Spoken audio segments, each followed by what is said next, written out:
Hi, Trevor. Can you hear me? Yeah, is that okay? Hi, Trevor. Hi. Okay. Well, welcome, Trevor Gunning. So, for those of you who don't know Trevor, he's fished competitively at the highest level as a match fisherman, big game fisherman, and now you're lure fishing for Fox Rage. So, first of all, I guess, how are you finding the lockdown? Is that affecting you much? It has. I'm fortunate in as much as I've got three local lakes that I can get onto, and they are all within a mile and a half of my house. Yeah. Take my glasses off here.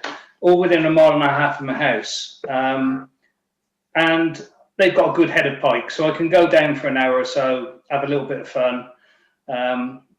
There is also a river runs behind one of them.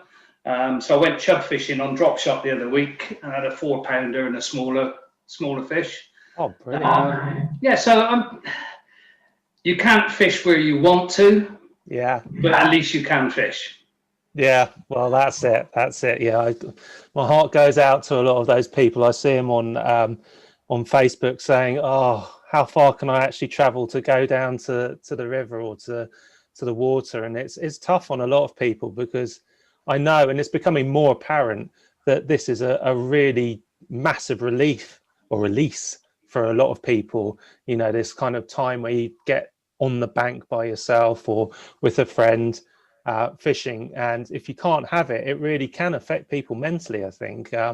So it's nice that, well, I'm glad that you've got access to it, and I'm pleased that I've got access to it, but I'm so sorry for those people who don't. It's a tough one. And I'm fortunate. I've when I had the tackle shop going back, I worked quite closely with the local clubs, so most of them are very sympathetic towards me to get out and have a fish on their waters, you know. So yeah, I'm lucky. Oh. So to kick off the interview, I guess probably the first place to start is, how did you get into fishing, and kind of what age did you get into fishing? I started fishing, I suppose, when I was 5 or 6, but I would say I actually got into fishing when I was 10 or 11. When you were 10, you could actually join one of the local clubs. And my uncle was the secretary of the club. So he sort of took me under his wing, and I think I was the son that he never had. I think the first thing he ever gave me was a Mr. Crabtree Goes Fishing. Oh, so, yeah. So I think he was a Mr. Crabtree and I was his Peter, like, you know. Oh, nice. And I owe him such a great deal, because he not only taught me about how to catch fish, he taught me watercraft. He taught me to love nature, and he was like a second father to me, you know. So yeah, I certainly owe him a lot. Well, I'll tell you, it was hard because when I was growing up, nobody in my family fished, literally nobody, and so I found it quite hard. I remember going down to the Thames. I convinced my mum to take us down to the Thames because I grew up in London. And I remember we got some maggots and, you know, just some match gear, and none of us could bring ourselves to actually hook a maggot onto the hook. It was like we were sitting there trying to work out how to balance it on, and but luckily when I moved house, both my next door neighbours were fishermen, so I kind of got into it that way, although I always had an interest in it. But yeah, so I'm jealous. I wish I'd had somebody who could have taken me down to the water. I was laughing there when you were talking about maggots, because by the time that I was 12, me and a couple of mates, we used to walk up to the local slaughterhouse. Oh, and yeah. we would fill buckets with maggots, clean them off in bran and take them. We never suffered from a lack of loose feed, that was for sure. Yeah. We probably smelt a bit, but you know, we never suffered from a lack of loose feed. So, what would be your favourite UK species, and how do you like to target them? I'll be honest with you, I haven't got a favourite UK species. Yeah. I break my year up into segments. Yeah. So if you started at June the 16th, June the 16th is chub time. Full stop. Chub on cranks and little floating baits. And I fish for chub almost exclusively through to the end of September. Once we get through towards the end of September, I then start looking to perch. Yeah. And then I'll have a spell between sort of the middle of September, perhaps, to the end of October, where under normal conditions I would concentrate on the gravel pits and aim for really big fish. So not numbers, but really big fish. The gravel pit fish are at their heaviest, obviously, when they're coming into spawn in March, April. But from experience, I've found that they can be heavier at the early part of October when they've been munching on crayfish all summer. Right, yeah. Solid on crayfish. So then as we get into the winter, in a normal winter, I'll swap over to pike and an occasional zander. I would say I'm definitely not the greatest zander angler, but I aim to improve that. I've had a few, but I've never had any real big ones. And the Gloucester Canal, where I do fish for the zander, it can be a heartbreak. So it's frustrating because there's no zander around where I live at all. I mean, I'd have to sort of, because I'm North Kent, and I don't know why, but they just don't seem to have them down this. Yeah, I've had one out of the Thames that was sort of £6 or £7. That was in the centre of Oxford.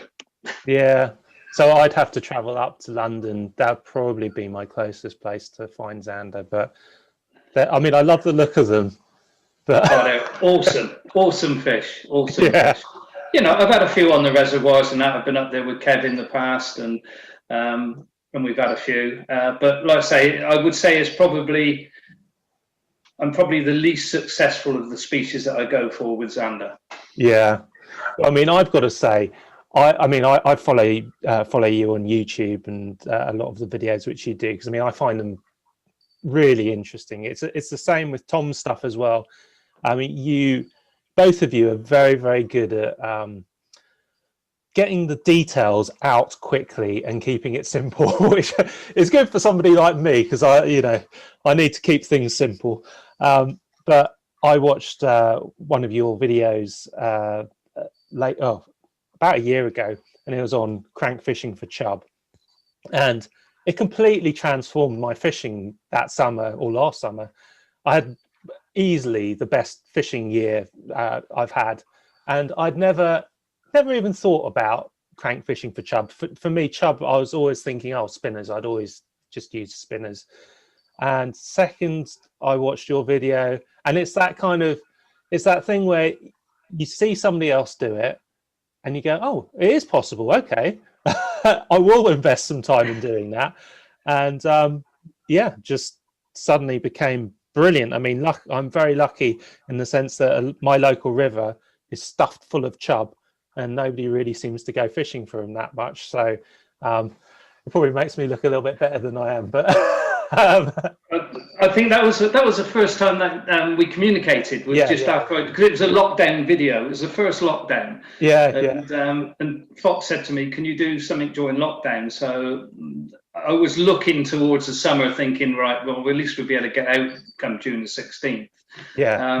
And you had a great summer. Perhaps when this is over and we can travel, I ought to come down and have a go on your river with you. Oh, absolutely. It's an early morning thing, because it's through a town centre, but get there at like 5 a.m, and you've got the run of it, and there's some big fish in there. Conversely, come up and fish the Upper Thames. Yeah, I'd love to come up there once all this lockdown stuff's sorted out. Try and stop me. Okay, so I find it, I mean, it's great for me to chat to people like yourself, because obviously you've got a wealth of knowledge on fishing. And at the moment, I've noticed that perch fishing is becoming very, very popular. Apart from it's the time of year, I think people seem to be sort of pushing. They've done their pike thing. pike are not as new and sort of, it's still very attractive to a lot of fishermen, but I can see that there's a big rise in perch fishermen. So I wanted to ask you what your approach to fishing in new water, probably a river, when you're targeting perch. What are you sort of looking for? I think there's, the first thing I do, and I think Jason commented on this when he did his, I'll go through social media, basically. So I'll have a look, I'll look at the clubs that control that stretch. Yeah. I'll go on Google Maps and I'll look to see which has got the most feature. So I'll look and say, right, okay, if I arrive there, there's a car park. Downstream, I've got 8 or 9 bends. Upstream, I've only got 1 or 2. Yeah. And downstream, if I go far enough, I've got a lock and a weir. Right. So I'll always look for the features, and it's not rocket science. It's obvious features where you've got a tributary coming in, the backside of bends where you'll get a crease in the water, and you'll get a little bit of a back eddy depending on what the time of year and what flow's going through.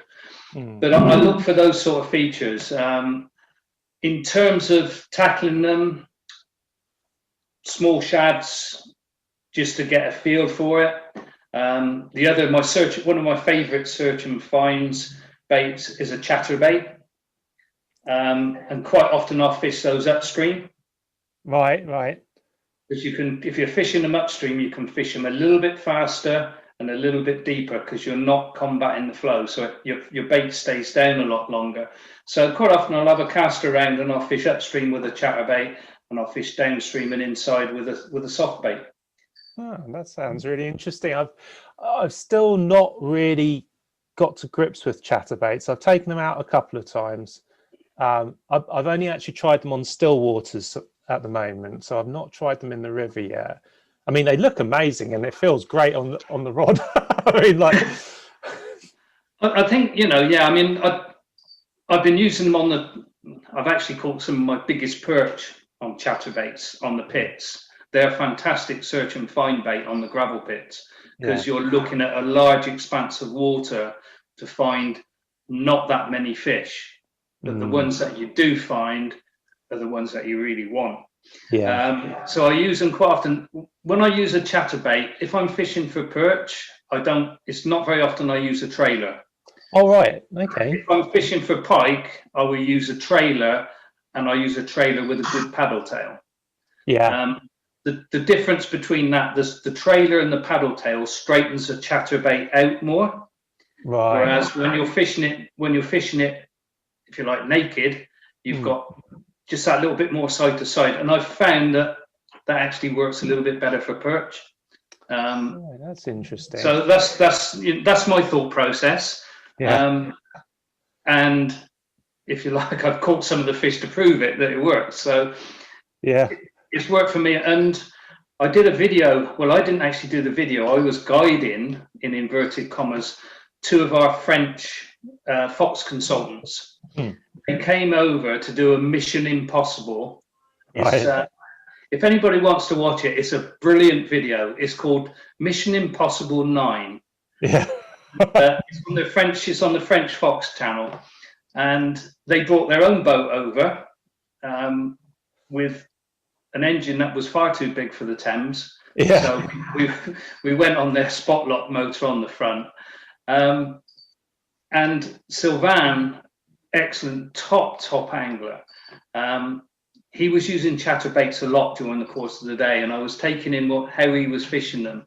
And I learned a lot that day. I wasn't fishing, but we found some fish. We had some fantastic fish. He had big perch, metre-long pike. He had a chub that was the best part of 6 pound. And a brownie that was a wild brownie that was 6 or 7 pound as well. Oh, nice. That's really nice. Brilliant day and some great filming. And then we fished the following day and just had a fun day. But I think that got me into. I see the success that he had with chatterbaits on perch. Got me then working on it and, if you like, refining my style for it, which is what I did. So if you're, I'm really interested in this chatterbait thing because, like, I think I will try and use them. I've got a few sitting there. So when you're fishing them, would you prefer to use a chatterbait when it's slightly coloured water, or will you use it on all conditions? In all conditions. On the gravel pits where I fish them, you've got a silver or gold blade which is flashing in the clear water as it's on the drop. And as soon as it touches down, so I'll follow it till it touches down, and I actually expect to get a few hits on the drop, but I'll follow it down, and as soon as it touches down, I'll give it a couple of quick cranks to get it moving and get it working, and you'll feel that come up through the rod. So there's a couple of quick cranks, and it's boom, boom, boom, boom, boom, and let it drop again. And then a couple of quick cranks, bring it up, let it drop back, and just keep varying that. Perhaps it might be 5 or 6 turns to get it and then drop back. But I'll fish it like that, and I'll cover a lot of water. And as soon as I get a hit or a couple of hits or maybe a fish, then I'll concentrate on that area. So it enables me to find fish, and then I concentrate on that area. Which is a really important thing, isn't it? Because a lot of people, I hear a lot of, very experienced anglers like yourself talking about using search baits, and I think that's quite key, isn't it? Because when you're trying to find fish on a larger body of water, like you're talking about, getting something which you can actually cover a lot of water quickly and then locate those fish is key to actually having a successful day. Without doubt. And then you were talking about coloured water, and when it's in coloured water, then it is much more of a retrieve and a varied speed retrieve, because you're making that vibration, and you're making that bait chatter, which is what it's for. So you've got that vibration coming back through your rod tip. I normally fish it if there's pike around, and a lot of the gravel pits that I fish, there's a lot of jacks as well. I'll always fish it with a finesse trace. If I'm fishing the water where I know I'm not likely, and there's a couple of lakes that we've got where there just aren't pike. Then I'll fish it with a reasonably sort of an 8-pound lead or something like that. I don't trim the knot right back. So when you tie it up, leave yourself perhaps about half an inch. Which is the exact opposite of what you normally do. You make it all nice and neat and tidy. Leave that up about half an inch. That keeps any weed off the blade. Clever. I was going to say so it works a little bit better. It keeps the weed off the blade. So I mean, the chatterbait works quite well in. You can usually get the weed away from it, even if it does pick some up. But that just keeps a little bit more away and just makes it work a bit more effectively. Oh, that's a really good tip. And do you find, say, I mean, when I talk to a lot of lure anglers this time of year, temperatures dropping right down. So, we're talking about sometimes sub 6 degrees in water temperature, more lethargic fish. Do you think, would you reach for your chatterbait still now, or would you be going more for a sort of bottom crawl? I do, but a lot of the time, a lot of the waters that I fish, and you've hit on water temperature. A lot of the gravel pits that I fish are very much temperature sensitive for the way that I fish and the lakes that I fish. So 11 degrees C is a very important temperature for me. When the water temperature on the gravel pits hits 11 degrees C, the main thing that becomes active first are the crayfish. So the crayfish become active. As soon as the crayfish become active, the perch become active, and then they start chasing. Conversely, when you get up to around 14, 15 degrees, it then gets difficult to be selective, because all of the smaller wasps and medium-sized fish come into play. So you cannot be so selective. So as soon as the water temperature creeps up, then I knock it on the head. And then as it starts to fall off in September into October, then I go back again. And that's when obviously they've been munching on crayfish all summer, and they're heaviest. Having said that, I've had 2 of my biggest fish in June, but I'm not fishing. I'm just doing an odd session before the river season opens then. So that's how I attack that. We were talking about how I would look for perch on a water. We've roughly done rivers, if you like. Gravel pits, even more so. Google Maps. Google Maps is brilliant. Yeah. You can go Google back in time. I can't remember the exact application name now, but Google back in time. If you Google that, you can find you go back and you can find when they were actually digging those gravel pits. Okay. So you can find when they were digging those gravel pits, and the main thing with that is to see where the roads are. Yeah. Okay. So when they dig those gravel pits, they have access roads for the gravel lorries. Those lorries, depending on how long they work in the pit, will be going backwards and forwards, compacting the gravel down on those roads. Yeah. And normally, either side of those roads, there'd be a slight drop off as well. So they build the roads up, they cut away either side of it. So you've got carp anglers would think, oh, I found my clear patch. No, you've actually found the road. Yeah. I know exactly what you mean. There's So bearing in mind what the main food source are on these gravel pits, because there's not on some of them there aren't huge amounts of silvers because they've been raped and pillaged by the crayfish. Yeah. On their spawn. So crayfish are their prime diet. You put crayfish over weed and it sort of disappears.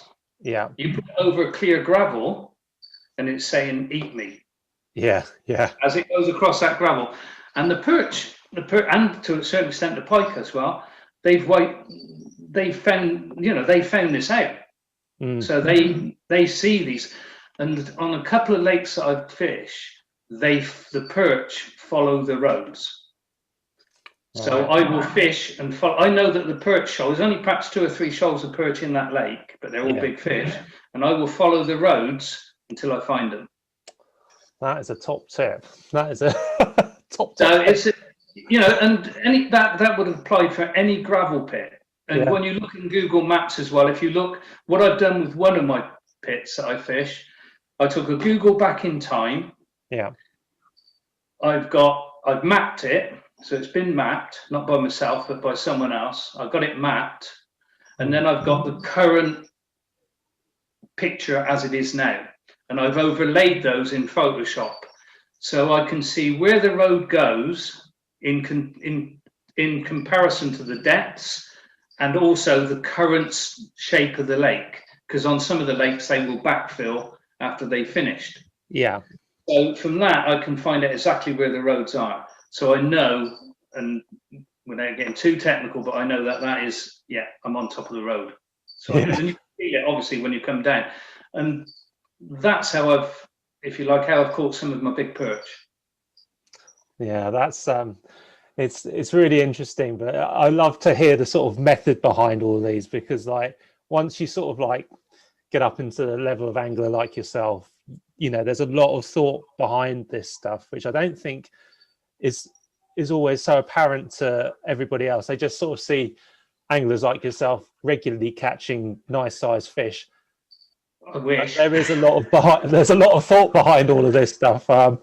And yeah, it was exactly the same when I was chatting to Tom, and we were talking about reel size, and he was sort of talking about, you go up one reel size and your retrieve just changes that much that it might take your lure out of the strike zone 20 or 30% more time. So just on the actual speed of your retrieve, 20% of the time or 30% of the time, you're actually taking your lure outside of the strike zone just because of a slightly faster retrieve. And like, never even occurred to me. I wouldn't even, I wouldn't have thought something like that. And that's why Tom and Kev are so successful on the reservoirs. Yeah, because they think about it, they work together well. And I fished with Kev a lot in the past, Yeah, but they work together well, and it's about that attention to detail. exactly. The attention to detail is everything. having said that, Kev then put that temperature thing out of the ballpark the other week because he found some perch on a very difficult lake, and he had 1 or 2 sessions where he caught some decent fish, some good fish, and then they just disappeared again, and he's not been able to find them.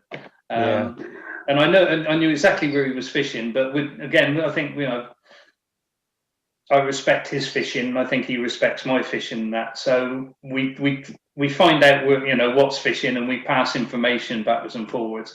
But I usually fish different waters to Kev. Yeah. And vice versa. And occasionally we'll have a session together, Nice. Oh, that sounds really good. I mean, there's quite a few of you guys up in sort of around London, so I guess you get to sort of hook up and do a bit of fishing. But I mean, yeah, I'd love to hear some of the conversations between you two. I bet you there's, but it gets quite technical. Okay, so moving on. What would you say are some of the biggest mistakes you see other lure anglers make? I would say the biggest mistake that I see from newcomers coming into the sport, I call them Mr. One Speed Retrieve. Oh, yeah. So they cast out and they reel in. They cast out and they reel in. And they cast out and they reel in. And they catch a few fish, depending on what lure they're using. Yeah. If they're using a chatterbait or they're using a plain spinner, you're going to catch fish, But that is the biggest mistake that I see. They don't think about temperature of the water. They don't think about the conditions. They're just casting out and they're reeling in because they've seen someone cast out and reel in and catch a fish. Yeah. So I think thinking about those sort of things, and also a lot of the new, if you like, the new wave anglers coming into lure fishing, and they're fishing the river, they haven't got the watercraft and background. I've got 50 odd years of river fishing. Yeah. I wish I only had 40 or 30 because then I was much younger and could look forward to a lot of different things. But I've fished rivers since my uncle took me down there. Yeah.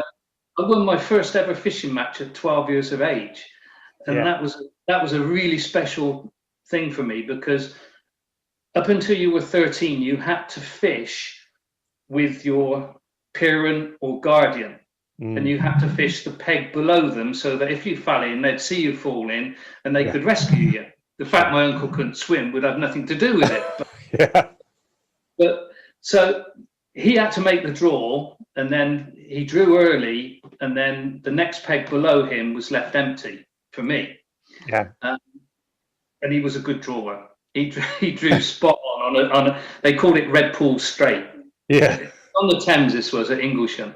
And I can remember it as clear as day because he said to me, "We'll be all right today, Trev." He said, "I'm going to win the senior match and you're going to win the juniors." And he knew exactly what.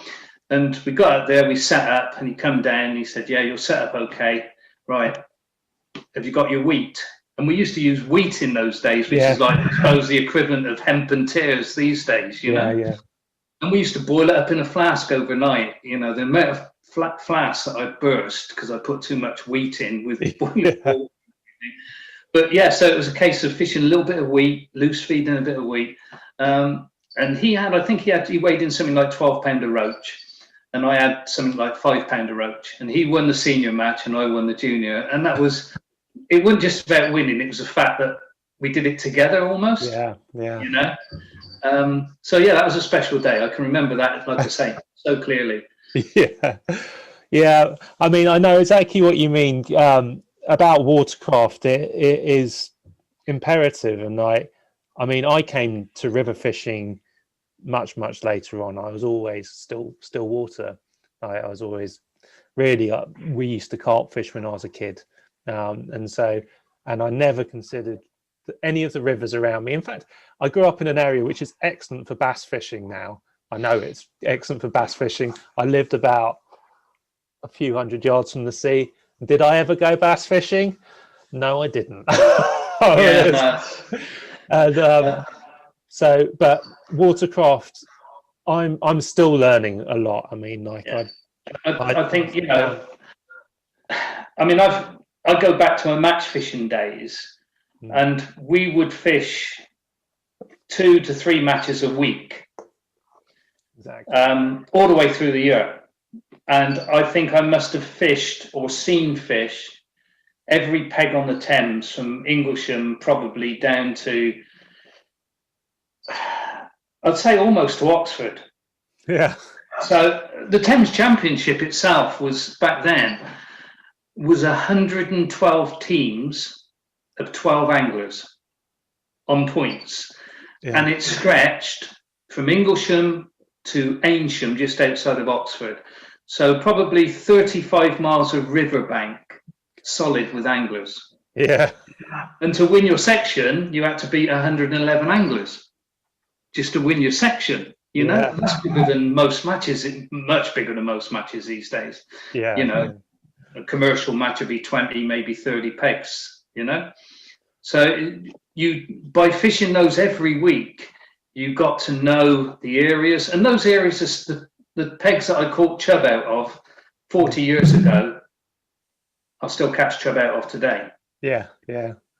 You know, so it's those sort of things, I think. Yeah, and you learn, and you're always learning. You never stop learning. Watercraft is key. What is watercraft? It's about all the things that go on under the water, above the water, and that's what separates, I think, the likes of the top anglers and those that don't catch so many fish. No, I completely agree. I mean, it's funny because I'm very much on the sort of like beginning of my sort of river understanding rivers journey, if you like. But I mean, just this summer alone, I got, because I was catching a lot of chub, and I started to see a massive correlation between catching chub and willow trees, and it was every time it was a willow tree. It wasn't anything else, and even to the point where there was trees which were in the water, which were big trees, and you would have thought would hold the fish, and then you'd just find almost like a sort of little willow shrub almost coming over the water, which didn't look like it would hold or provide much cover at all. And that tiny little willow bush would still hold the chub, and the big tree, nothing. And you can look at those and you can say, so why did it hold it? Was it the fact that there were more caterpillars and food that were on that tree that were falling into the water?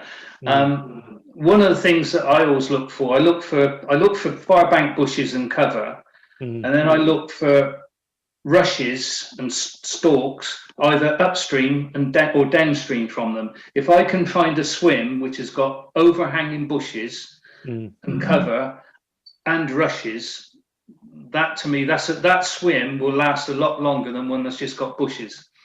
And quite often, as you get through into the end of August, September, when airborne insects are starting to die and they're not so prolific, a lot of those insects will land on the stalks and die on the stalks, and then fall into the water when the wind blows. Yeah. And quite often those chub that are sat underneath those bushes will move up and then be on the stalks.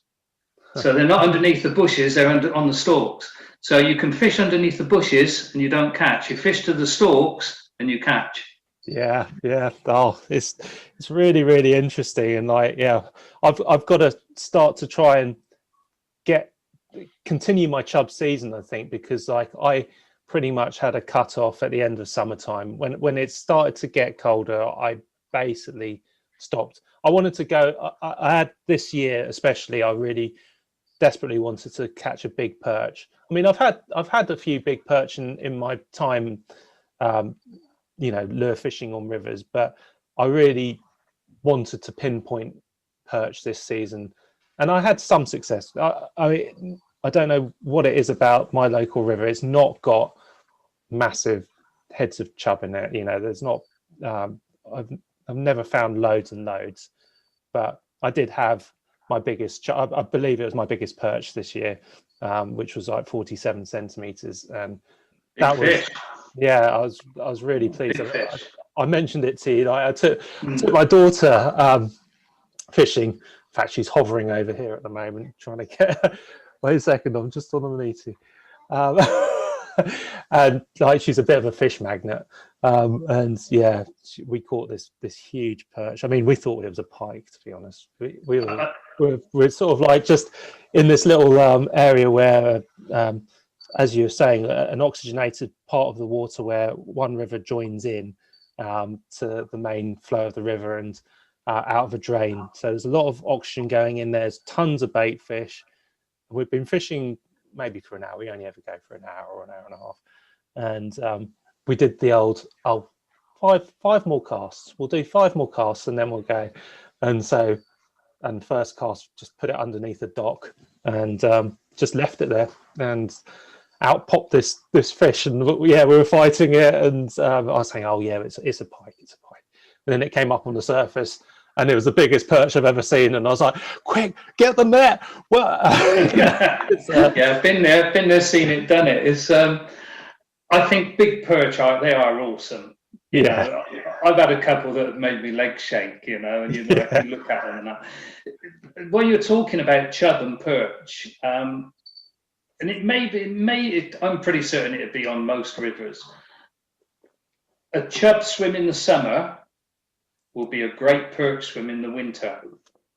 Chub and perch go together. Yeah. And a lot of my go-to swims on the Thames were also very good chub swims. And, you know, you fish them during the summer months and you catch chub and you don't catch perch because you're fishing the upper layers of the water. Mm. But those, as we got through, is one year, a couple of years ago, I think, I was on the phone to Kev, and Kev would be able to tell me the exact day because it was the day that his daughter was born. Right.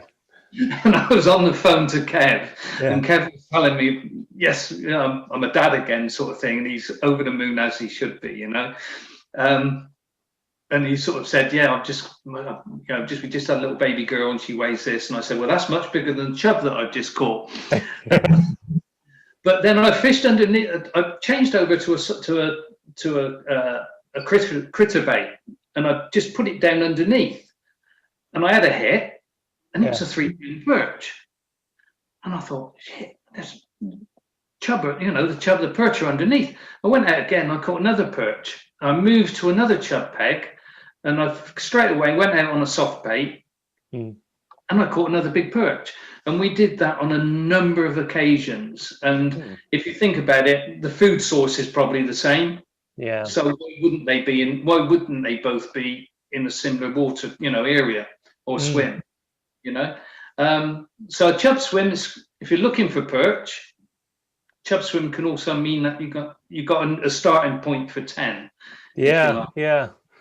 I think I've got to just sort of, because I've never really tried for chub using soft plastics. It's always been, well, this season, because this is the season which I've really started to get into chub, is you know, I'm kind of like little crankbaits for chub. Then I start to use, well, I pretty much went straight onto creature baits in the sort of like autumn time for perch. And again, that was a kind of revelation for me as well, because I'd never really used creature baits before.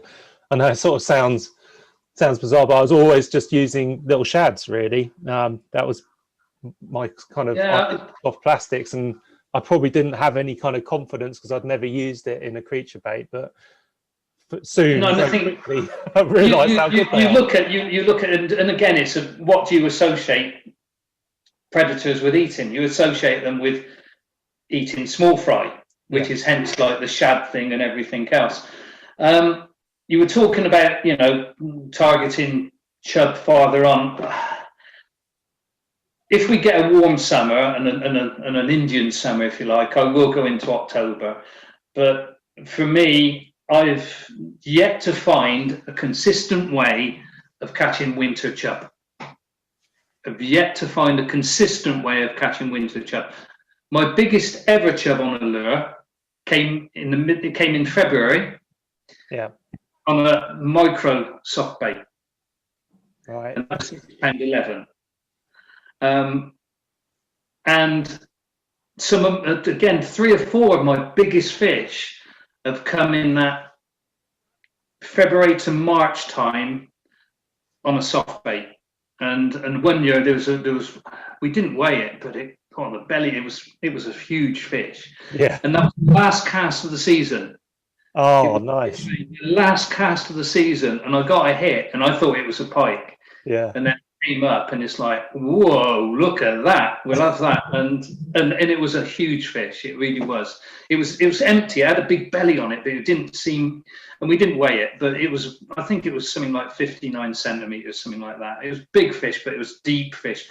Thames fish tend not to get long; they tend to get deep. Right. So you get a fish, a big fish with a big deep belly on it, as opposed to being a long, lean fighting machine, if you like. They still fight, but it's a different type of fish, you know. Yeah. Oh, that's great. I mean, I had a 60 centimeter chub this summer out from a place right in the town centre, and I knew that there was big chub under there. I knew it, but I'd seen some around there. But I was following what you'd been talking about on your video about crankbait fishing with for chub, and I did a suicide mission. I just it was right beside a bridge where everybody fishes. It basically, the fish are very, very aware that there's people fishing for them. So I got the other side of the bridge and just basically let this crankbait, just because when I'm crankbait fishing, I don't know if you find the same, but I fish them like a fly, so like a dry fly. I just let them float down underneath, and like I seem to get the majority of my hits without imparting any action on them at all, just letting them just float down.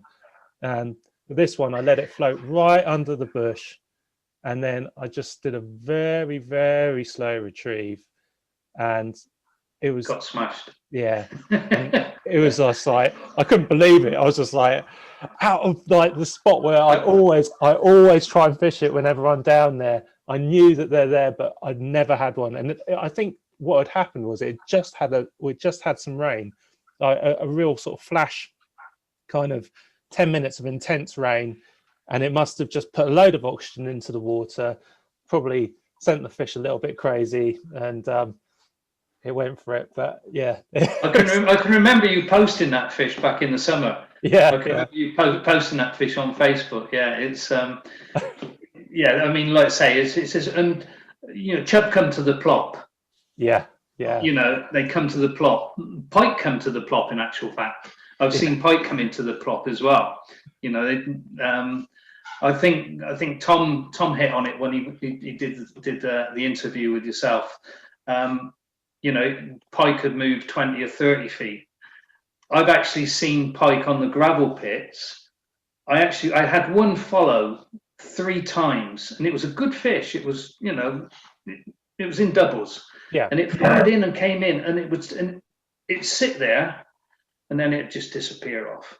Oh. I'd go back out again, and it'd follow back in again. And I tried a couple of different lures, and it just sat there in the end. And I put a lure down on its nose and just dropped it to the bottom, just flicked it. Pecks didn't come out, wasn't interested. Forget this. Cast right out, must have been 25 yards sort of thing. Cast out 25 yards with a big replicant on. Yeah. Sploosh, as it went in. This fish, as it hit, that fish turned and it went straight to the lure. Yeah. And it went up. And I'm like, nuts, isn't it? Just crazy. You know, they won't always do that, but they will come to the splash as well, you know. That's really interesting. I've never thought of that. I know I listened to when on your videos, I know you talked about the plop, and I saw, you know, I've witnessed it several times now, where, you know, the second you get that kind of you kind of like launch it high and give it a bit of a time to sort of like come down and actually really splash. And I think I probably had my biggest chub this year, but I didn't weigh it, unfortunately, but I had it off one of the club stretchers, and it was exactly that. It kind of just came out of nowhere, and it was, yeah. Just smashed it. Yeah. So It's you're brilliant. I talking mean, about if nobody's ever been chub fishing with crankbaits, I can highly recommend it. It's incredibly addictive. you're talking about your bait not doing much in that, and one of the things that I do on some of my floaters and that is because I fish a single at the back on my chub specific lures. I fish a single on a small snap, on a micro snap. Yeah. It drops the hook back a bit further, but when you're fishing it just drifting or in there, especially like on the little bugs and things like that, that hook is hanging down vertically underneath. And that fish, as it comes up, if it turns short, 9 times out of 10, you'll get it in the scissor. Yeah. And it just gives you that extra fish. But we're talking about that, and it was when I was doing, I don't do so much guiding these days because I actually do enjoy my fishing perhaps more than guiding, although I do enjoy the guiding. Yeah. But I put 2 guys out, and the one guy, he's been out with me several times since. I consider I should take him fishing with me every time that I go. Yeah. And he's my lucky mascot. Yeah. He had never caught fish on a lure, and he had never caught a chub. Yeah. He lost 7 lures in bushes quite early on. And I'm thinking, this is an expensive day. You know? We got to this one swim, and I said, right, the fish in here are really big, but there's not many of them. And I'll be honest with you, you're not going to cast tight enough. So cast on top of those lily pads just below, take a couple of steps to your right, drop your rod tip, and crank it back underneath those branches. Yeah. Well, he did all of that, apart from the fact he didn't drop his rod enough. So the braid caught over one of the dead branches. Oh, yeah. So he wound it up. So the crankbait is in the water, suspended off of a dead branch. Yeah. You've got the leader, then you've got the braid, and he's there, and he's just, Trev. And as he said that, I see this big pair of lips come up and engulf the crankbait, snapped the branch, hooked itself, and set off. And he's like, whoa, yeah, well, this is really good. And I said, and I see the size of the fish. When we got it in the net, he said, is that good? And I said, it's huge. It was near a 7 and it was 6. It was and he'd never caught a chub on the lure. And it was quite a warm day and that, so the fish didn't recover that well. So I said to him, well, you caught the fish, you need to stand in the water with it. And I think he was in the water for about 15 minutes before it recovered. It was a big old fish, big old summer fish, and it recovered and it swam off. And anyhow, we finished the day off. He had a couple more smaller fish, and then the following year he said to me, he phoned me up and said, will you take me out again, chubbing? So I went out, and we went to there's a bridge over, and I'd found some chubbing beneath the arches on the bridge, and I'll normally take one and then I'll move on. So I'd just leave them, so I'll have one fish, put it back, move on. And then you can go back again, and the chances are you'll get another fish, and you won't move them off. And I got up on the bridge and I looked down, and there were 4 or 5 smaller fish, about £2, maybe 3. And then there's one big dogfish sat right at the back of it. Yeah. Cut back, I said, right, put this little tiny on. I said, and drop it on the tail of that big fish. Don't put it in front of it, put it on its tail. I said, and quite often that big fish will turn, keep the smaller fish away, and it'll engulf the lure. And it was textbook. Yeah. 3. So he's only done it twice chub fishing, and he's had one that's nearly 7 and it is 6, and one that's 6.3. Oh God, those are the kind of people you need to hang out with, aren't they? I took him piking the other week, and he said, I need you to teach me how to chin a pike. Yeah. And I said, well, we've got to catch pike to teach you to chin a pike. He had 8 in about an hour and a bit. It's just some people have that luck.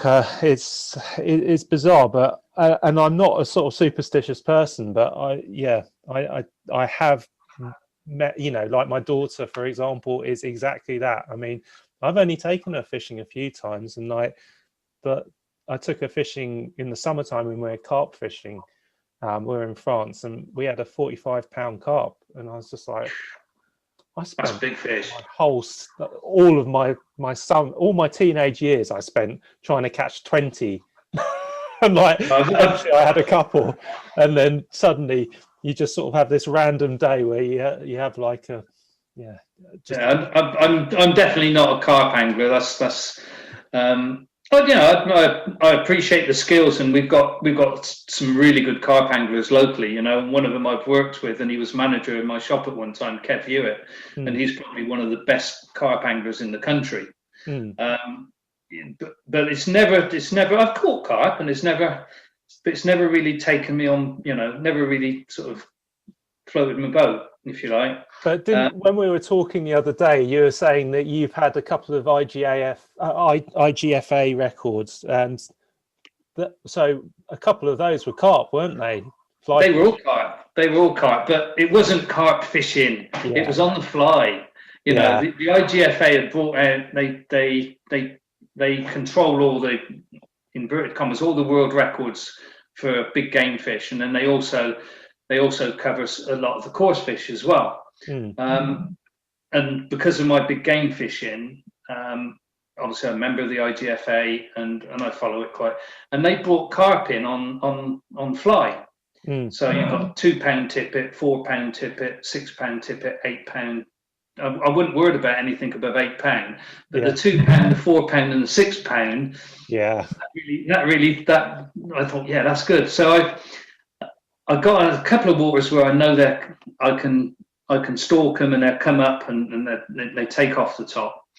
And I tied a variety of flies. I did I called it a caster bug, and I tied those in floating and suspending, all different densities to make them sink faster and slower. Not using any, you know, some of them they go out and they're pile pelleting on the top to bring the carp up. So I didn't. It's none of that. It's pure stalking and walking around a lake, seeing a fish on the top, casting to it, and getting it to take. I had some great fun for a season and a half. And I had a 19 pound 10 on a 2 pound tippet on the fly, a 24, say it's 24.8, I think it was, on a 4 pound tippet, a 26 something on a 6 pound tippet, and just a load of other fish. And it was just brilliant fun. Yeah. And then the Japanese and the Italians got into it. And I think the records now are well past what you could catch over here, you know. I think so. I mean, like, you know, because obviously what I've noticed with carp especially, you know, like once they start to sort of break that 15, 16 pound barrier, and like they start to, same with sailfish, you know, like once they get above the sort of 100 pound mark, they become exponentially more powerful, and like, different fish. Yeah. My biggest carp is 32 pounds 15, and that was caught on a 2-inch shad. And it was the first time I'd fished this lake, and I've been very fortunate to get permission to fish this lake. It's called Andy's Lake. It's on the water park, and I know Paul Mundy very well through various things, and also he was become a friend. And it was his brother Andy was a top specimen hunter, and he would target specific species at different times of the year. And he was bream fishing down at I think it's Queensford Lagoon, I think it's called. It's down near Oxford. It was a famous bream fishery, very difficult fishery, and it held the British record at that time, and he was targeting that. He fell out of a boat during the middle of the night. He went out to put his bait back out in a clear spot, fell out of the boat and drowned. So they got Andy's Lake in his memory, and Paul gave me permission to fish it because it's a carp fishery essentially. It's an all-round fishery, but predominantly carp, and it's got some fantastic fish. And it's on certain times of the year in July and that time, they become fry feeders. and these fish were coming into this bay, and they were just hoovering fry. Yeah. And I could sit. I watched them, and so I got round into a position where I could cast to them. I put on a little 2-inch softy shad, and I see 3 fish coming into this bay, and there was 1 mirror and 2 commons. Yeah. And I put it on the nose of the mirror, and the mirror just opened its mouth and just went. Yeah. I was on a perch rod, it was like all hell. That must have been brilliant fun, though. Oh, it's fantastic! Yeah, absolutely brilliant. Yeah, 32. It was actually caught. It'd been caught about 8 weeks earlier at 33 something, and then it was caught about another 2 months later at 34 something, I think. But I called it 32.15. It may have been a bit more than that. It might have been a bit less, but it was 32.15 on the scales and more. But I just do. Yeah. I'm not a carp fisherman. I don't want to call it a 33. But yeah, fantastic. Because I see you've caught quite a few bream on lures as well. I mean, I see quite big bream in the river sometimes, but I mean. You were saying, I think I was watching one of your videos, and you were saying there's a specific time of year when they become quite aggressive, and April time, March into April, they become, on the canals especially. They seem to become, most of my fish I've caught in the March to April time, and whether that's because I go onto the canals after the river closes, if you like. So I then go onto the canals sometimes. But yeah, I've caught quite a few, and I actually caught one in the Fox video, and that was the last week of the season last year, just before lockdown. Yeah, and that was the first decent fish of the day, and I hooked up. I was perch fishing, and it's a decent fish this, and then it was good fish as well. It's bream come up, and it was good because you could actually see the micro fry right inside its mouth. So it wasn't a foul hooked fish or anything like that. No, you foul hooked it. No, it was caught in the mouth, and you could see it because it was taken on film. It was good in that respect, And then I did catch a few perch after that as well. Oh, that's good. I mean, I had it 2 seasons ago. I just started to get into BFS fishing, and I went to a lake, and this lake, I know it's a commercial fishery, but it's got big perch in it, really big perch, and I was there to try and catch a really big perch, and I had a take on just a little shad, and it was reeling offline, and I was like, oh my god, I've caught like the British record perch. It's got to be. It's like, because I knew there was no pike in there, and I literally spent probably about 10 or 15 minutes fighting this thing.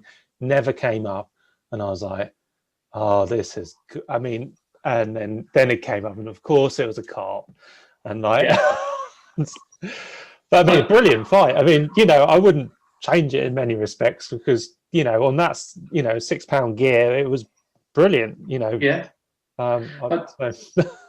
I'll take it, definitely. It was about 6. So if anybody's listening in that's up in the Midlands, around Evesham, Manor Farm, there's some big perch in one of their lakes, and I fished it a little while back now, and I had 2.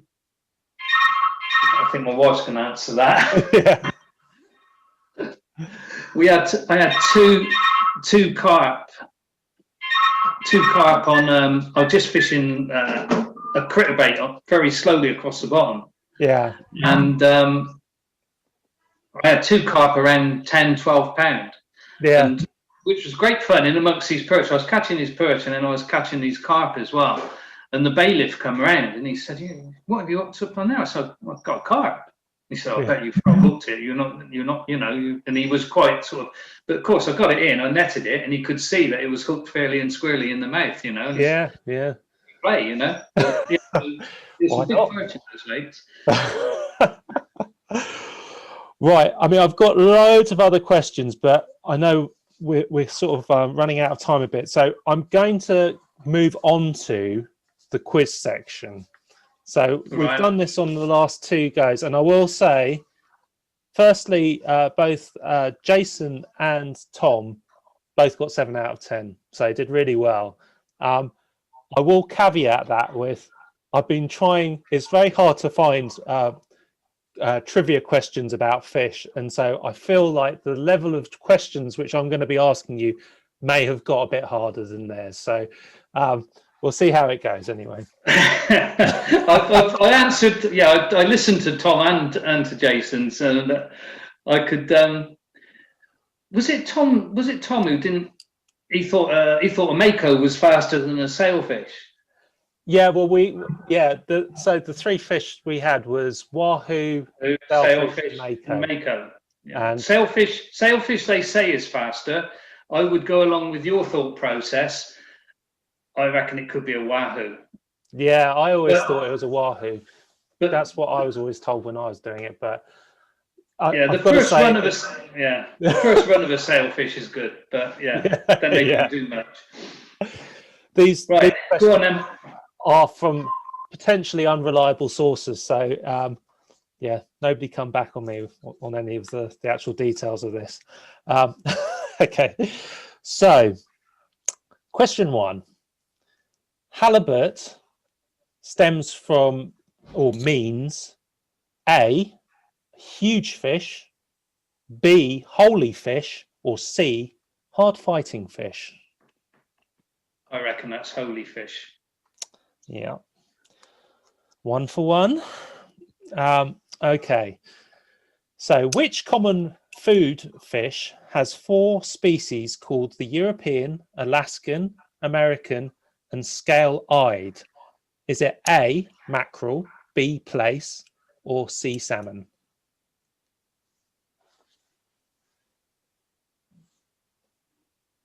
I'm going to say plaice. You are correct. Okay, this is looking good.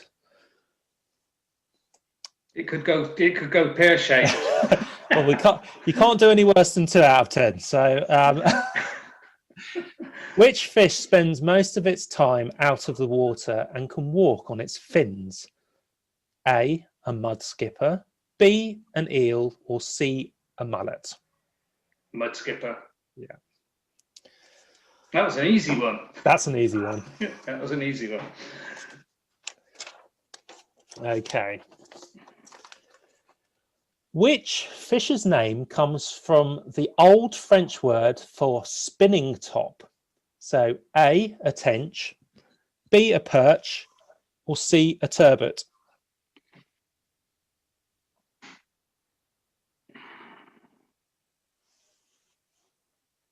I'm tempted to say turbot, but I'm going to say tench. You should have gone with your gut feeling. It was a turbot. So I get half a point for that. Okay, I'll give you a half. Right, so which dangerous fish can be found buried under the sand in British coastal waters with its venomous dorsal fin showing? A, a weaver fish, B, a monkfish, or C, a gurnard?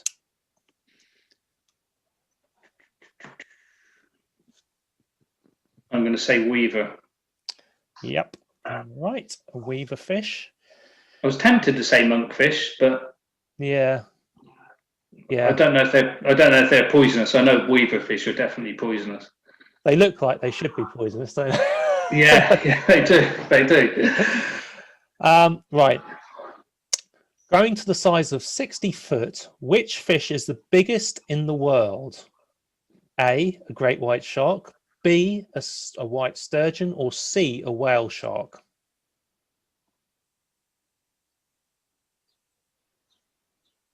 Fish. So I'm going to go, I'm not sure whether a whale shark, how that's classified exactly. So I'm going to go with great white. Oh, I might give you a half because you did get it right with your initial gut reaction. It was a whale shark. I'll give you a half on that. Yeah. So am I up to 4 now? You're doing well. Yeah. You're doing 1, 2, 3, 4, 5. 5 in total at the moment. Okay. Which fish is called the St. Pierre or Peter's fish? Sorry, the St. Pierre or Peter's fish is known for an eye spot on the side of its body. Which fish is it? Is it A, a John Dory, B, a red drum, or C, a marble trout? So the St. Pierre fish, it's got an eye spot on the side of its body. So we've got what? Red drum, trout, and what was the other one? John Dory.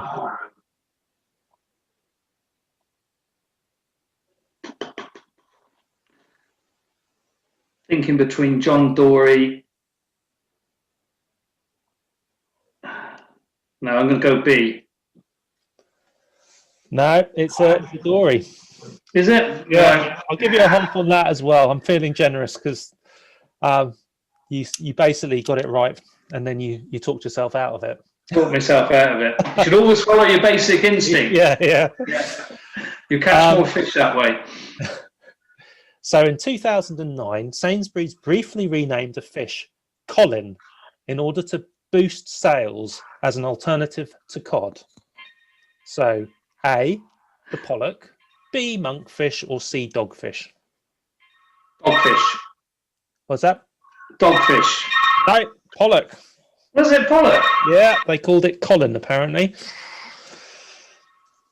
Okay, which fish popular in Japanese cuisine is called the fugu, which can be lethally poisonous if not prepared properly? So A, is it a yellowtail, B, pufferfish, or C, tripletail? I'm going to go pufferfish. Yeah, that's right. Okay. Last two questions. Which fish has an eye that migrates across its body in its infancy? A, a flounder, B, a sardine, or C, a trout? I'll go flounder. Yeah, that's right. Oh, sorry, that is the last question. I thought there was a second one. Oh, right. Flounder's eye flounders start out looking like a normal fish, and over time, one eye will slowly move to the opposite side. Brilliant. Okay, so let's count this up. So 1, 2, 3, 4, 5, 6, 7.5. 7.5. That's put you. Well, you get that, Tom. Okay, well, you're top of the leaderboard. There you go. So that's very good by a half point. Yeah, with a little bit of luck, I might have got 8 or 9 there, but yeah. A couple got off. Right, so I put a couple of questions, or I asked the wider fishing audience, mainly on Facebook, if they had any questions for you. So I've got a few here, if you wouldn't mind answering them. Yeah, fine. So first one is somebody who I think you already know. This is from Tom Hunt. And he asked, I'd like to know more about the big game fishing tactics. Is it just about location? What other factors do you adjust when fishing, i.e. trolling? When you go fast, or when to go fast, when to go slow, how to select different lures, trolling first, etc. Oh, that's quite an easy one, really, for me. And I've been listening to Tom, and he was saying about when, you know, there is nothing more spectacular than when a big blue or a big black comes up behind the lure. Yeah. And then he was talking about the captain varying the speed of the boat to get the fish to actually take. That's his fishing reel, but he's just got 2 big diesels to do it. So he's not putting in, he's just accelerating the boat, slowing the boat down. But in terms of, I fished Kenya for 20 years. And they tend to, it's probably it was one of the best all-round fisheries in the world.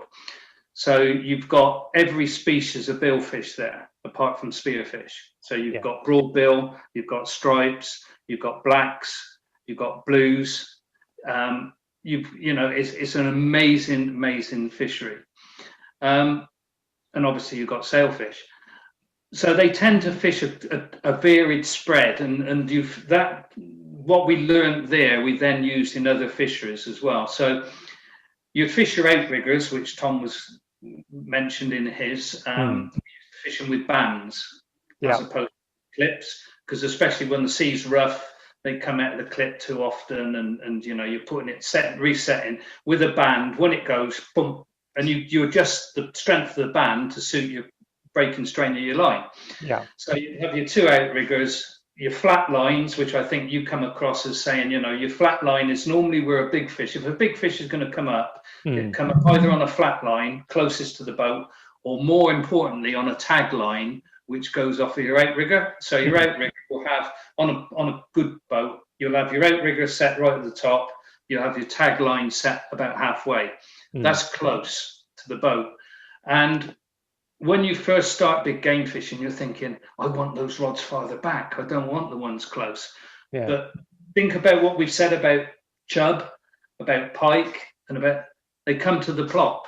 Yeah. What do the fish? Why does the marlin come? It comes to the boat. Yeah. And they say that certain boats emanate a better sound than others. Aluminium hulls. There's a lot of things that go on around that, the different engines that you put into a boat, the sound of the engine, the throb of the engine.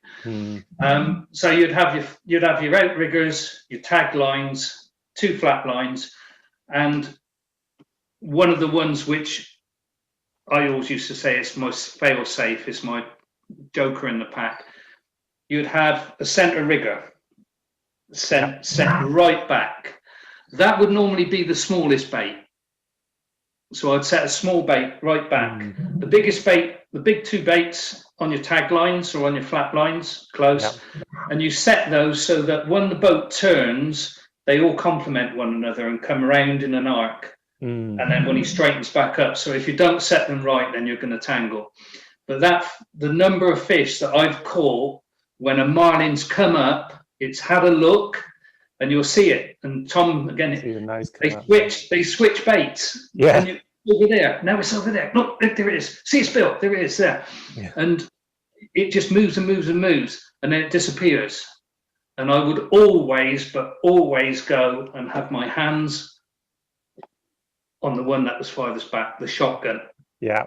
Yeah. The shotgun. And 9 times out of 10, if it was it'd come back upon that shotgun. Yeah. And we've had so many fish. The biggest black I had, I've never had a monster black, but it was 450 to 500 pound. That's a big fish. Yeah, yeah. That was on 30 pound class. Yeah, right. It took 3 hours 15 minutes to get it to the boat. Oh God. And that was on the shotgun right back. So we had our 80s on the tags. We had some 50s on the outriggers and I put a 30 right back, just more than anything for perhaps a sail, because a sail was all would all come up on the back line. But this black took it, and the difference between blacks and blues, blacks are downright dirty. Yeah. They go down, and they don't want to. And so whereas a blue, it'd be a very acrobatic in the air fight.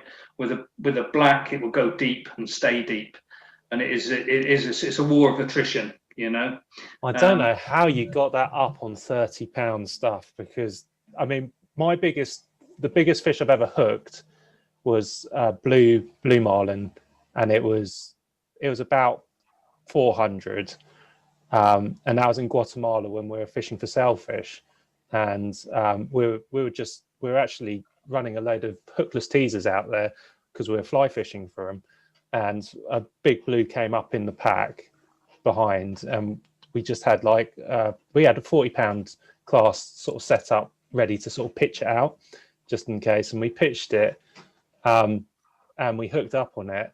I fought that fish for 4 hours and I could not get it anywhere near. Well, we kind of got it in the first hour. It stayed up on the surface, and we kind of, I guess we could have classed it as a tag because we got to the leader, but then it went down, and there was nothing I could do. I don't know how. I mean, it's you put the gear in, you put it into low gear, and it is literally, and again, I think I think when you were talking about it broke your arm, one of the fish, absolutely you would. But the only thing that I got my arms for is to guide the line on the reel and to turn the handle. All the on a stand, I always fish stand up. Yeah. So I'll fish 30, 50 pound stand up, or fish 80 pound stand up, but it's all stand up. But when you fish it stand up, you're in control. When you're in the chair, I don't like fishing from the chair. I fish from the chair, but I don't like it. Stand up, I know what I'm doing. And it is, you're using your legs. You're on your legs all the time, aren't you? So you're just dropping down.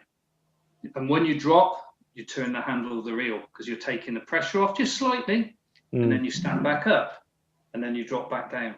And you stand back up. And you're only doing half a turn, perhaps. Slowly but surely. And you put it in low gear, put your two-speed, I always use Shimano Tiagras. Put your two-speed in low gear and just move it.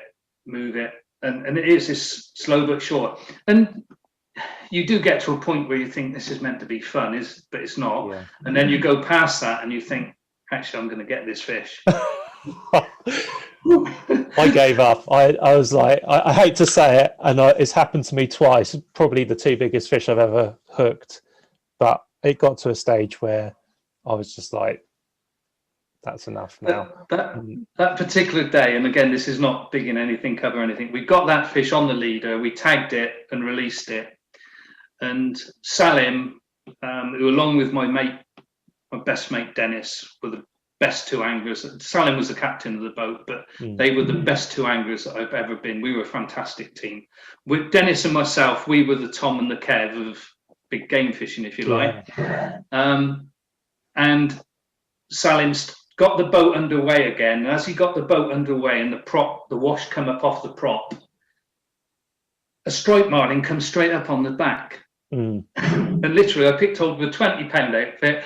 I tossed a strip bait out to it. It took it, and 45 minutes later, I had a striped marlin to go with me back.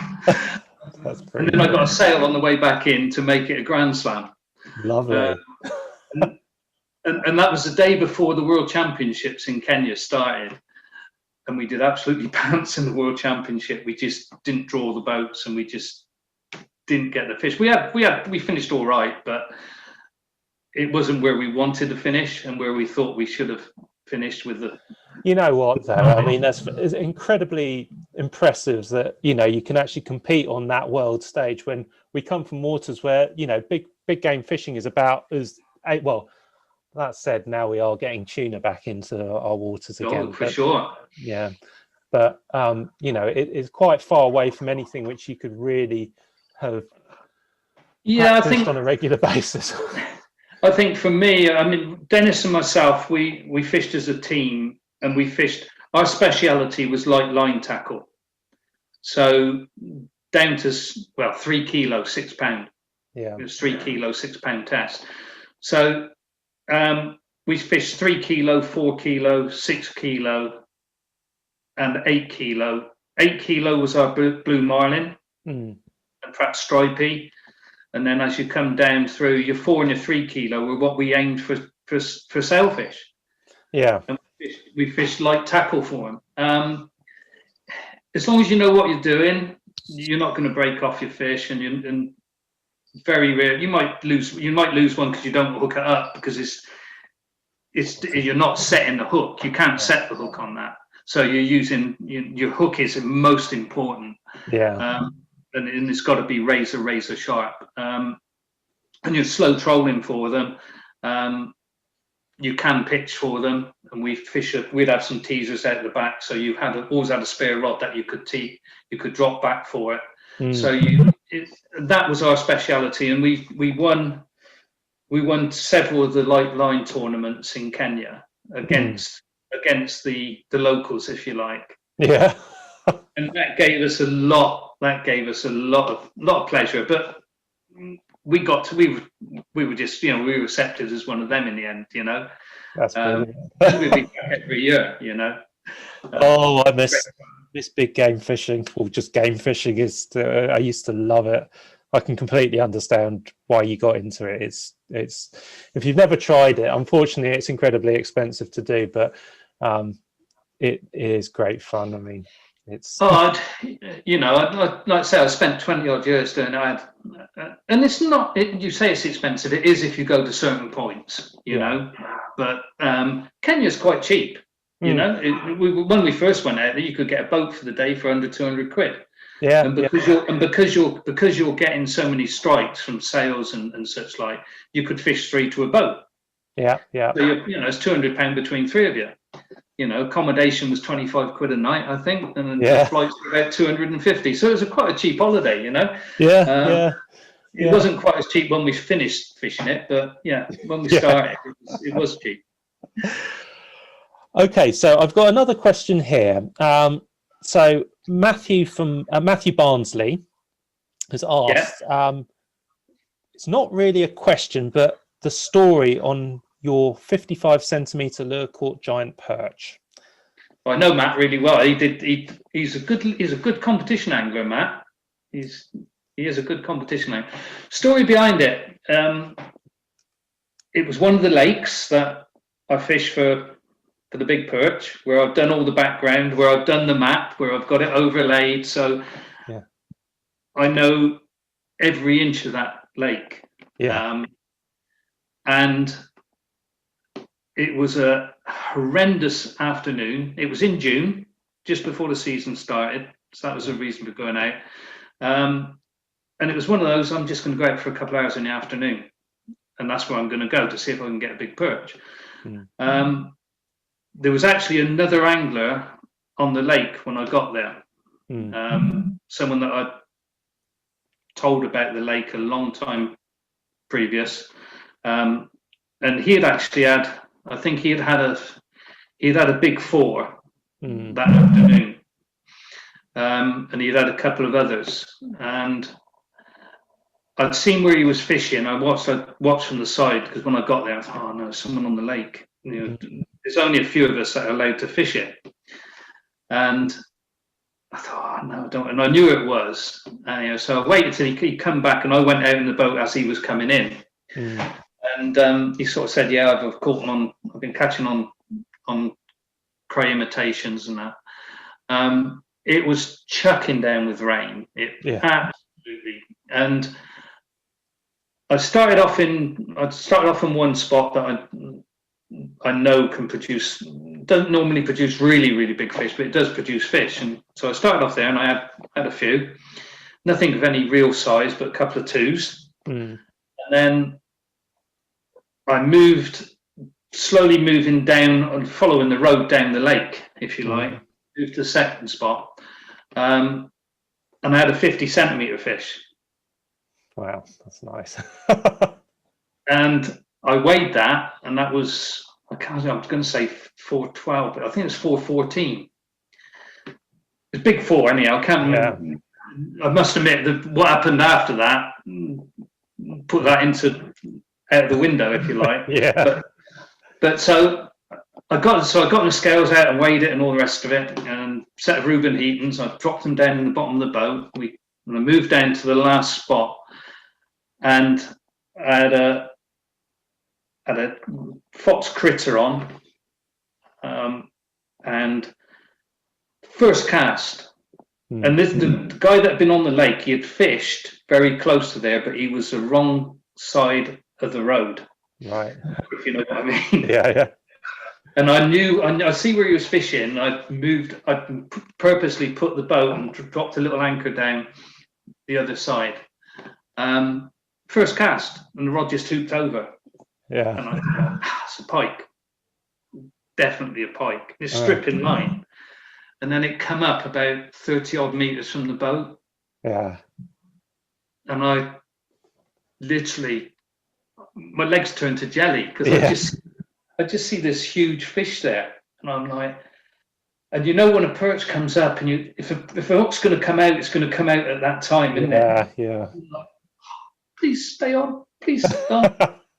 all the way in, I was saying, stay tight, stay tight, stay tight, stay tight. Yeah. Come on, don't come off. And I was, well, you can put, I was so excited because I just could see how big this fish was. Yeah. And I got it in the net, and I'm looking at it, and I'm thinking, shit, it's a fish of a lifetime. 55 centimeters. That's unbelievable. I put it on the scales. I always carry I put it on a carrier bag. I use a Sainsbury's carrier bag. Other brands are available, but I always use a Sainsbury's one. It's nice and light. Yeah. And I put it on and weighed it, and the scales wouldn't settle, and it went from 5'2" to 5'12". Oh. And they wouldn't settle. They were soaking wet. The bottom of the boat was swimming. Literally, they'd been submerged, if you like. So I never claimed the weight for the fish, other than it was over £5. It was definitely over £5. There's no two ways about it. Yeah. If you ask me what I thought, I think it was a 5'12", but I would never know. So I called it £5. But it was 55 centimeters long and 22 centimeters deep. If you look at it on the measure, and you look at the depth of the fish and the length of the fish, I'm useless at selfies. I've not even got a photograph of me with it. I've got a photograph of my hand with the fish as I'm putting it back. Yeah. And you can see the size of the fish. That's my favorite picture of it, because you can see how big this fish is. If I caught that fish in October or in March, I think is a British record. That's pretty impressive. and I don't say that lightly. I'm not bigging myself up there. I'm saying, if anybody caught that fish, we have fished the lake next to it. I organised a kayak competition on the lake down from there a few years back. Yeah. And the guys had a 5'7", a 5'3", and I'm going to say a big 4. 3 different anglers. And those fish, the longest of those fish at 5'7" was 49 centimeters. Yeah. They were solid with crayfish. The crayfish population in the lake that I fish is the same as the other one. Yeah. My friend who fished that lake first of all, he had a 5'5" at 48 centimeters, and that was in April. And I know fish vary tremendously. You've only got to look at the Farmore fish. Ian Crook and Kev as well. They've had some monster fish from there. You know, they're short. They're like footballs. Yeah, yeah. This fish, in actual fact, was probably the best shaped big fish that I've seen. Yeah. I wish it had been a football, because if it had, it would have been phenomenal. Yeah. But it was absolutely pristine, and I've not been able to fish that lake since. Oh, well, there you go. You got to get yourself back down there. Well, that was in the June. I planned on fishing it that autumn. I had a very serious illness in that autumn. I woke up one morning paralysed. Oh dear. And I was lucky. They had to give me brain surgery, and they fixed me. So I was really lucky. So I lost my driving license, and I wasn't really well enough anyhow. So I missed that. And then we had lockdown. So I never got to fish it last year. Well, let's see. I mean, like you've got an opportunity now to go back and see if you can claim that British record. And I think, you know, there's a couple of lakes. There's a few lakes on the water park that could do a British record. I know the 6+ that's come out that beat the British record, but he was fishing where he shouldn't have been fishing, right. And he didn't claim it. But the fish on the water park they are phenomenal. And I think there are complexes of gravel pits that have got a similar sort of ecosystem, if you like. Yeah, I will get back there perhaps and Who knows? Who knows? I could fish it for Right, let's get. Go on, then. Maybe we can get another. Let's call this the last question. Okay, so this is Everybody's asleep by now. It's fun, isn't it?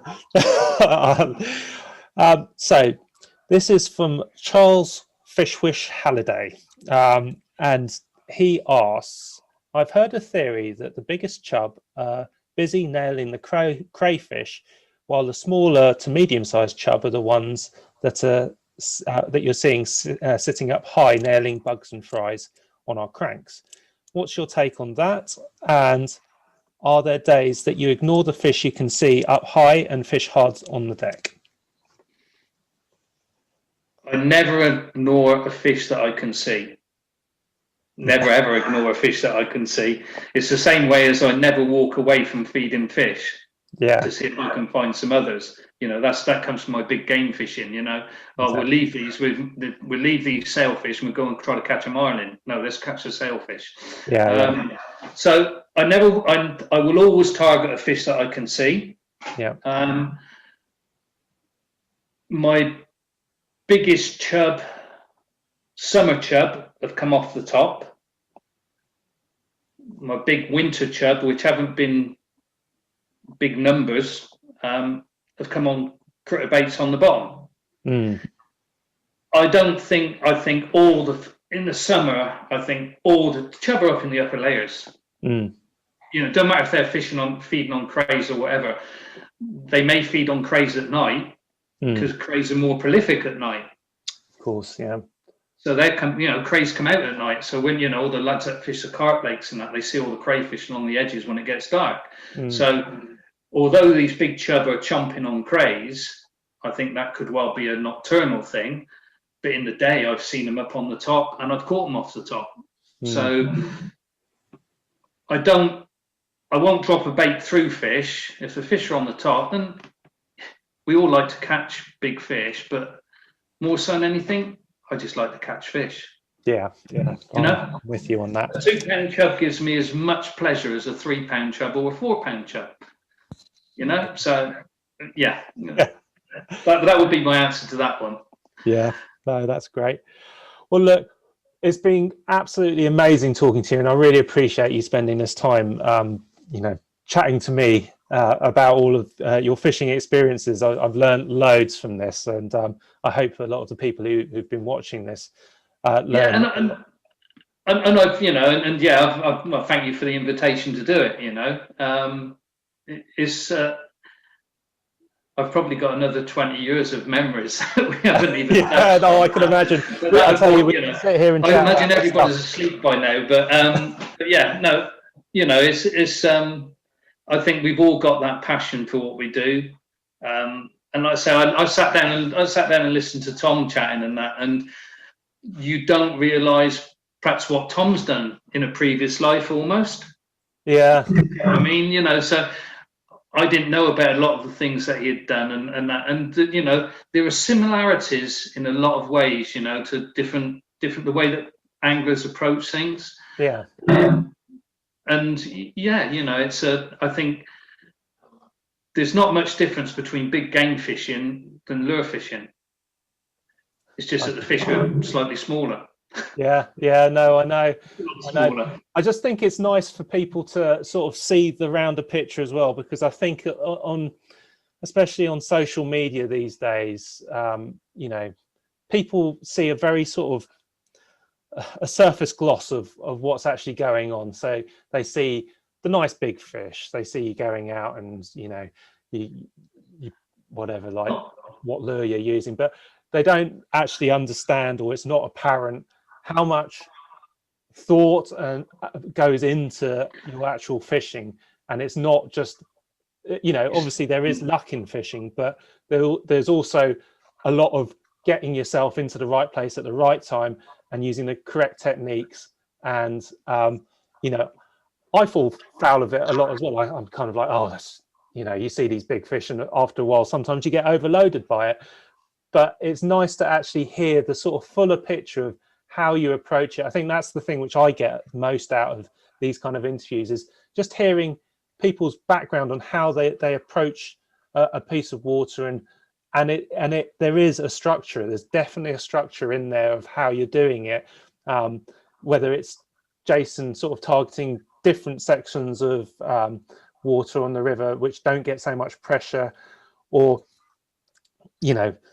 whatever it is. There's just like a slight tweak, and those tweaks, those smaller tweaks, seem to be the things which actually make the bigger differences. So it's all about detail. And I think one of the things, before we just finish off, if you like, one of the things that I think every one of us would say, you see, Trev's caught a big fish, Kev's caught a big fish, Tom's caught a big fish, Jason's caught a big, all these guys that catch big fish or whatever, whoever it may be, they don't see that lake that I caught that biggest perch on. I did 100 hours without catching a fish. Yeah, 100 hours. That's a lot of casts without getting a pull. Didn't have one touch in 100 hours. That's but it. I was slowly working it out, and we worked it out, and we found them, and we went. And that's a really important thing for people who are new to the sport to recognise as well. It's, we all want to catch fish. We all want to catch those big fish as well.